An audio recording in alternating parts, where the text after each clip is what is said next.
22واں انسان جو اللہ کو بہت پسند ہے وہ ہے جو اللہ سے ملاقات کرنے کا شوق رکھتا ہو۔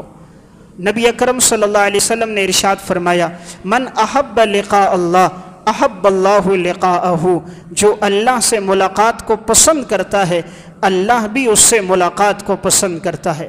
ومن کرہ لقاء اللہ، جو اللہ سے ملاقات کو ناپسند کرتا ہے کرہ اللہ لقاءہ، اللہ بھی اس سے ملاقات کو ناپسند کرتا ہے۔ صحیح بخاری کی روایت ہے، اس میں آپ صلی اللہ علیہ وسلم نے فرمایا، جو اللہ سے ملاقات کو پسند کرے گا اللہ بھی اس سے ملاقات کو پسند کرتا ہے۔ اللہ سے ملاقات عبادت کے ذریعے ہوتی ہے۔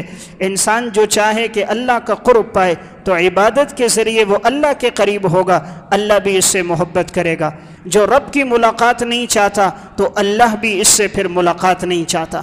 آج اگر ہمیں یہ پتہ چل جائے D S P D I G governor ہمیں وقت دے رہا ہے، وہ ہم سے 10 منٹ بات کرے گا، انسان کتنا خوش ہو جاتا ہے اور اس کے ساتھ بیٹھ کر سیلفیاں بناتا ہے، فیس بک اور نیٹ پہ ڈالتا ہے، فلاں گورنر سے ملا، فلاں D S P D I G سے ملا۔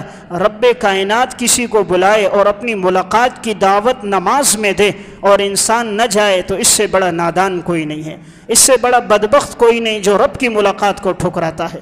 تو جو اللہ کی ملاقات کو پسند کرتا ہے اللہ بھی پسند کرتا ہے۔ اسی طرح جو مومن چاہے موت کی صورت میں اللہ سے ملاقات ہو تو اللہ بھی اس کی ملاقات کو پسند کرے گا۔